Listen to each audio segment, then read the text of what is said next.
Have you tasted the best beer in the galaxy? If you've had beer at Garth's Brew Bar on Monroe Street, you probably have. They are raising the bar of bars. If you visit Garth's, challenge them to pick the perfect beer for you. I love beer, and I don't really know that much about it. So I really love quality selections and recommendations like theirs. Plus, Garth's is clean and cozy. Go visit garthsbrewbar.com and scroll down to sign up for their newsletter.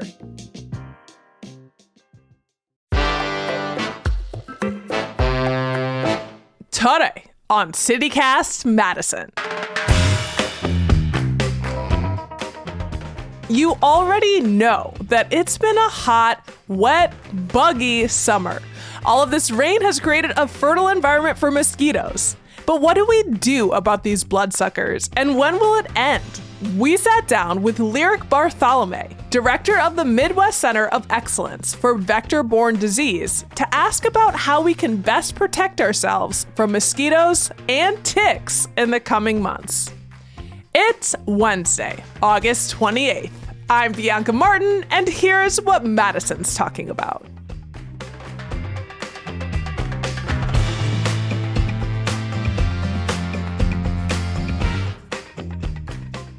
Lyric, hello. Hi, Bianca. Thanks for having me. Of course. You know, it's been a hot, wet summer, which means we've seen an abundance of mosquitoes around. And the biggest question on my mind is, when will this itchy hell end? It will end, I promise. And in fact, I think we're probably kind of moving into that space where it's going to be less and less burdensome. Because, well, so today it's raining, of course, as we're recording. But up until this day, we had gone like a week with kind of, slightly warmer and really dry conditions. And as we have more and more of that, as August usually brings, they'll start to go away. Yay! What are some things folks can do at home to keep mosquitoes at bay? Yeah, it is the thing that we really want people to pay attention to, because you can be breeding all kinds of mosquitoes in and around your space. So anywhere where there's water that's just standing around in your yard can serve as a place where a mother mosquito will come and lay her eggs, and her little baby larvae will develop in that water and be in the little swimming pools you create. So that could be, like for me, sometimes while I'm gardening, I'll use 5-gallon buckets and then I'll leave them out, and I'll come back a few days later and look, and it's full of water, totally, and loaded with all these wigglers. So that's a spot. I think if we have clogged gutters, that can be problematic. So keeping those flowing so there's not a bunch of gunky, horrible water in your gutters is helpful.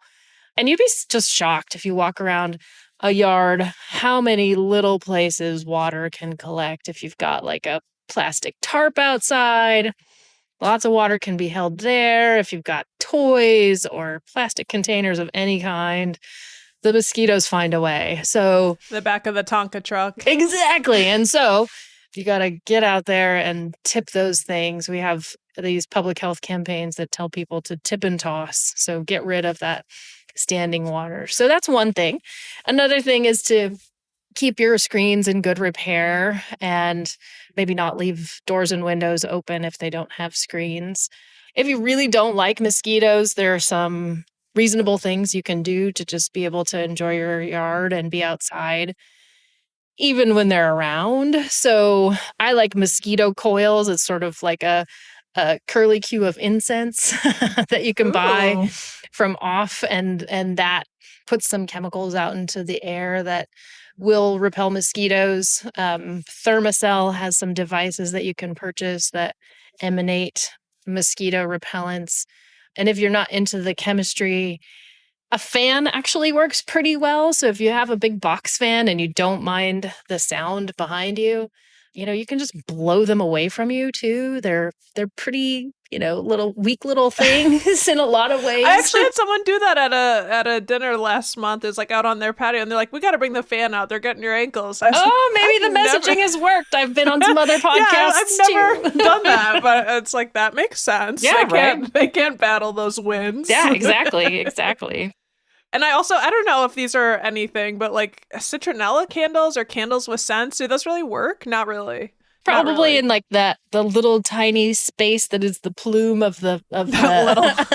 of the flame with a little bit of smoke. They probably wouldn't go there, but in a lot of studies, they haven't been shown to be particularly effective. There's stuff in citronella candles that does repel mosquitoes, but you'd have to have it in different concentrations and in different it. ways to make it work. But that smells nice and it creates a This smells mood. nice is a thing. Yeah. And I feel like, I don't know how many years ago, but like the sort of people being freaked out about DEET, because it's like, oh, there are I say damagens. I'm just making stuff up. That's a great word. Damagens. I'm totally using that. There are what would they be called? Something that's harmful to your brain and DEET. So I've just Right. It's really like more blocking neurotransmitters in the mosquito and in other insects so they can't find you. That's what it is.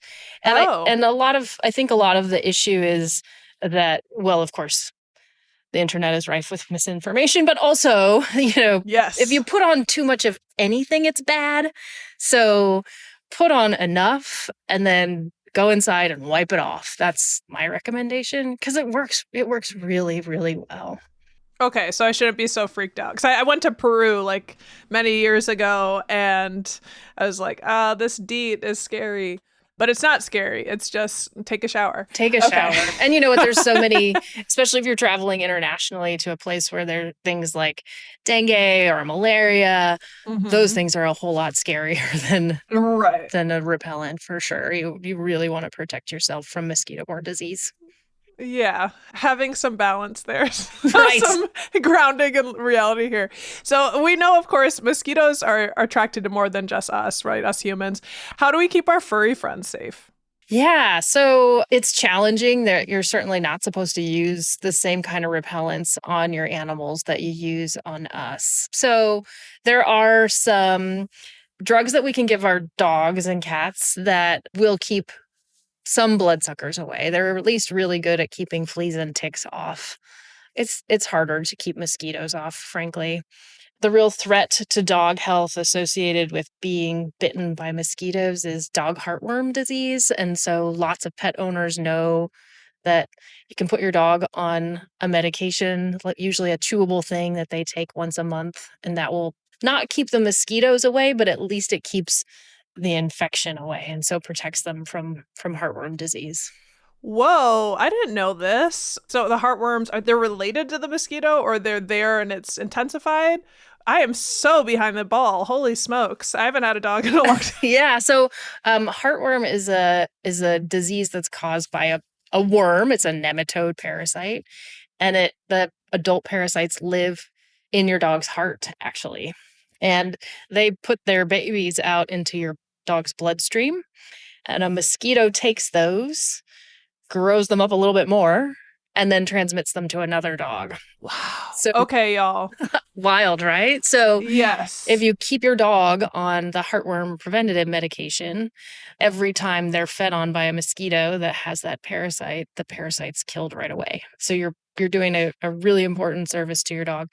And that parasite can make dogs really, really, really sick. So it's much better to avoid it. Well, I hope this helps someone. It certainly helped me. This is so good to know. My goodness. I didn't mean to make this so scary, this conversation scary right away, but there's medicine. We're talking about the solutions here.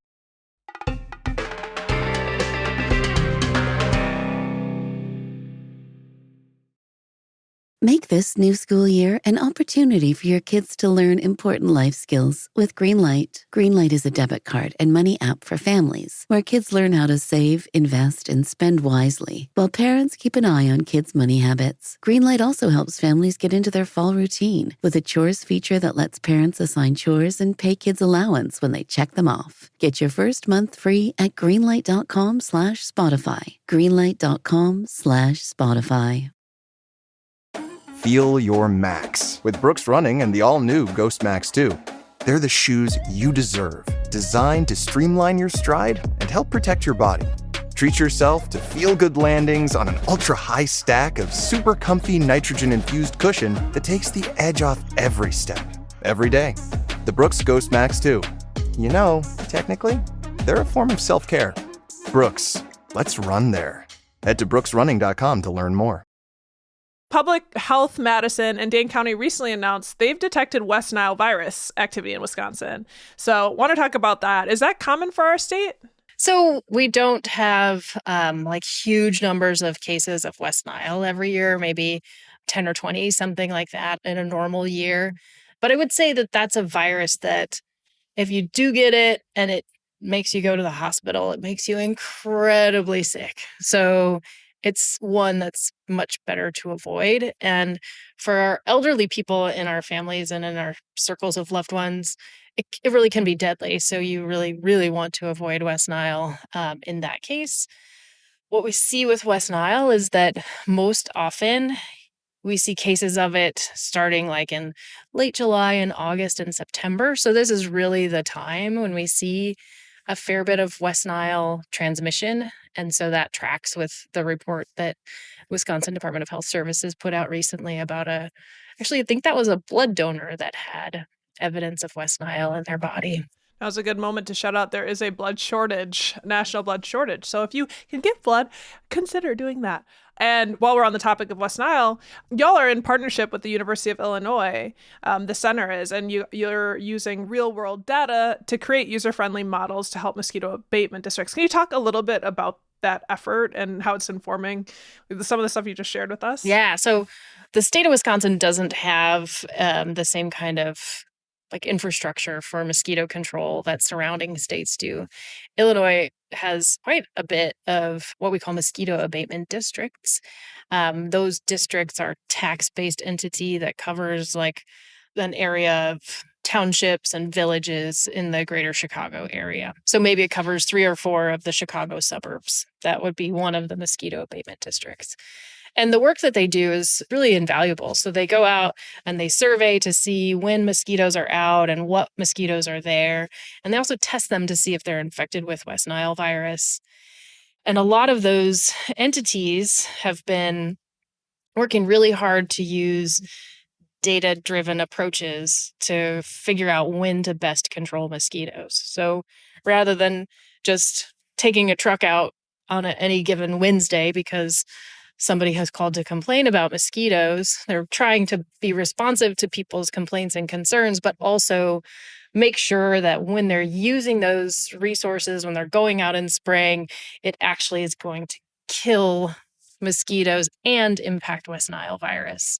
And so through modeling, what we're hoping to better do is figure out if we used a particular spray regimen. So maybe instead of spraying once a week, we need to spray intensively 3 times during a week, and then we can really knock down the mosquitoes. Efficient use of resources. Exactly. And effective. Efficient and effective. And, really benefiting public health. That's the goal.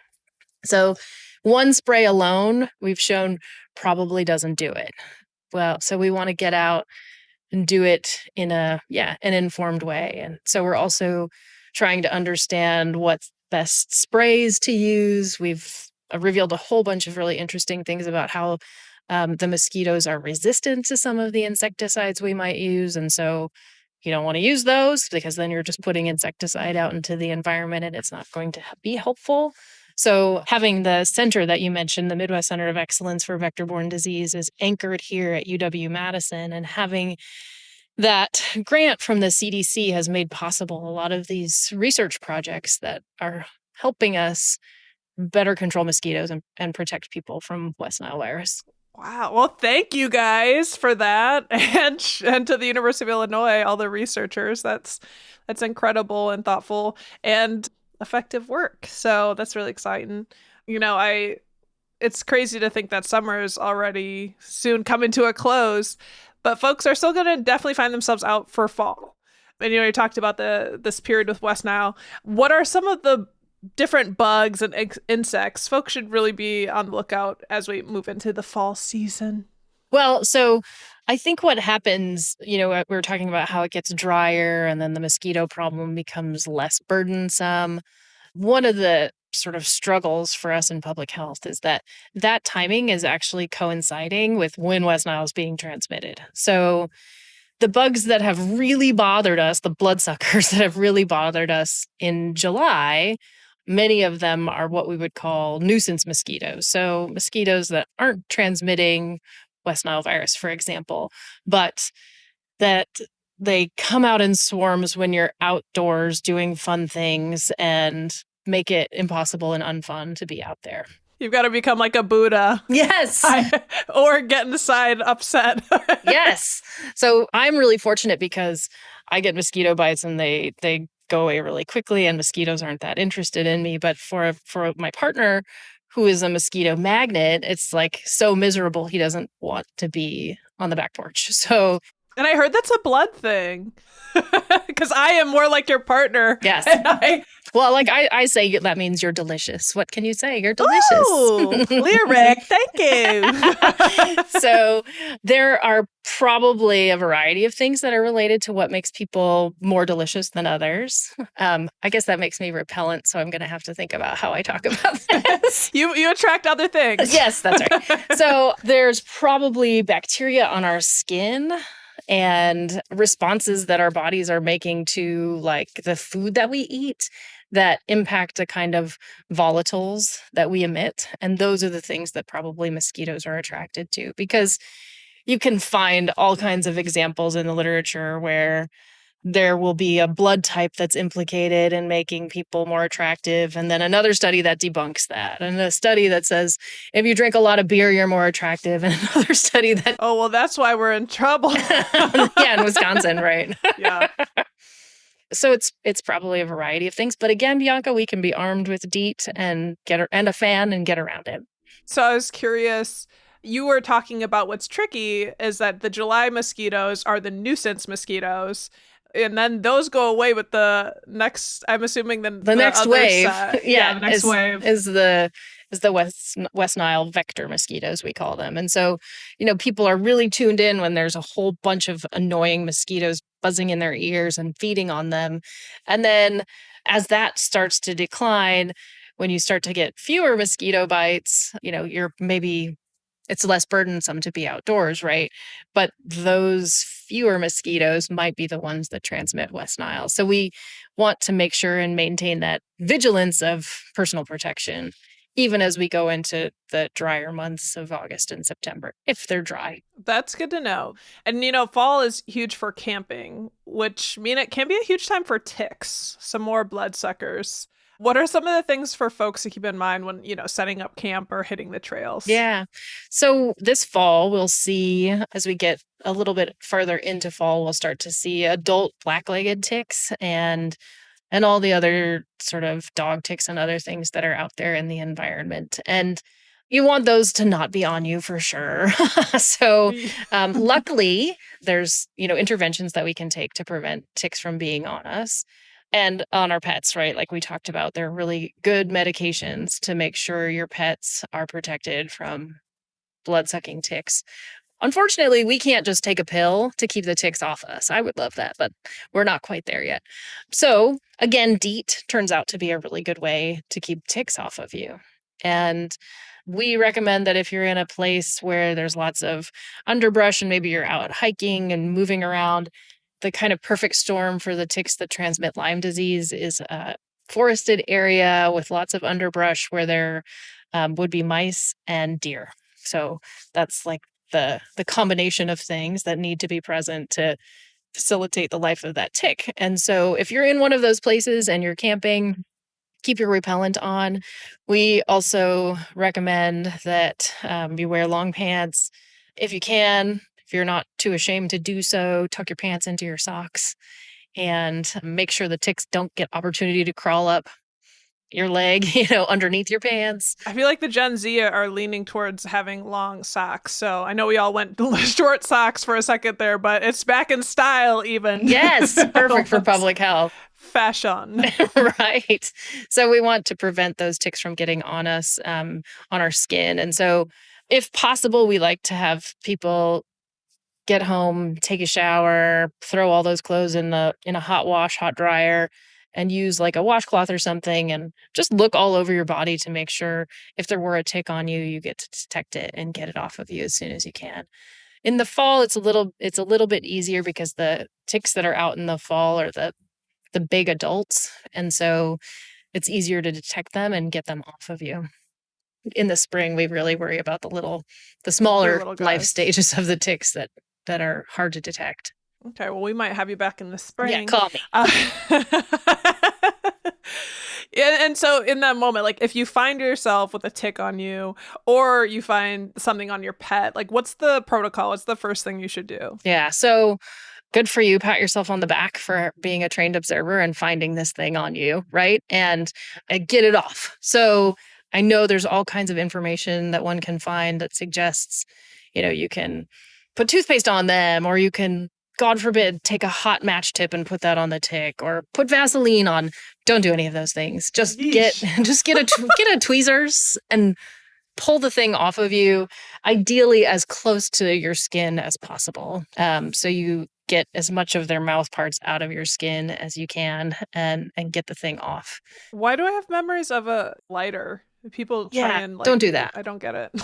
There's this suggestion that they'll kind of back out when they get smoke them out. Yeah. Like oh in God, war how or horrible! something. Totally. Oh, it's so horrible.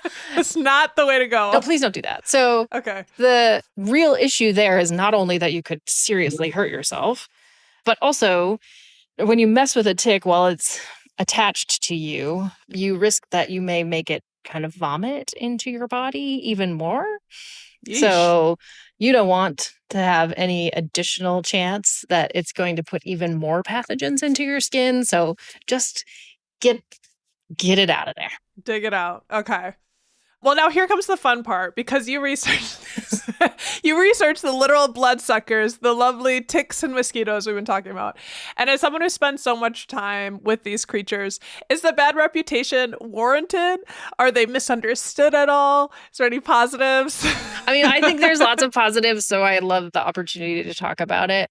And one sort of grossly cynical thing that I would say is, like, when people ask me if there's anything good about a mosquito, I have to ask, is there anything good about people? Because we're not doing a whole lot of good to the planet. But ticks, we'll put that one aside and talk about mosquitoes. So one thing that's fun to know about mosquitoes is that not all of them are bloodsuckers. So inherently, half of all mosquitoes are male, and male mosquitoes don't blood feed. So they're just out there. All vampiras. So the males are just out there. They live a very short life, and they just are there to inseminate the females, and then they die. And, they get a little nectar and fly around on the in-between. So not all mosquitoes are bloodsuckers. And then there are probably 3,600 different species of mosquito. And some of them are actually male and female mosquitoes don't take blood. If you have fans of CityCast who are also fans of Jurassic Park, people may remember that the old man had like a staff with some mosquito in the amber. Oh, heck yeah. Right? and so you should... That's a core memory. Right. So come to my lab, Bianca, because I'll show you those mosquitoes in real life. But they said, they tapped into the amber and got the dinosaur DNA out of there. But the mosquito that they had in the amber was a mosquito that never, ever sucks blood. And so there are some species that don't even need blood. Okay. So they are misunderstood. Yeah. So some of them probably provide ecosystem services and are moving around between flowers. There's some species that probably pollinate orchids. We did some work way up north in Wisconsin in the springtime, and there's all these beautiful ephemeral flowers in the woods. If you've gone hiking up north in like April, May, there's really beautiful little anemones and other things in the woods. And there's no other insects out but mosquitoes, so I think the mosquitoes are probably helping with those spring ephemeral flowers. Well, Lyric, this is so beautiful. This is news that we need. Yes, some beauty to the blood-sucking. Mm-hmm. Some beauty to the blood-sucking. Well, thank you so much for coming on and giving us all the details about what to keep in mind with mosquitoes, because there's definitely things to consider that don't bite us. I'm here for you. Call me anytime. I'll tell you more.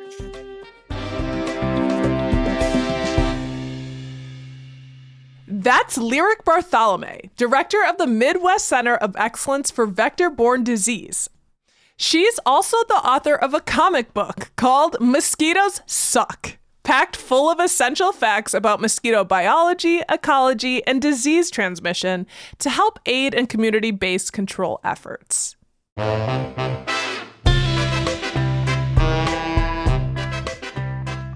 That's all for today here on CityCast Madison. I'm Bianca Martin.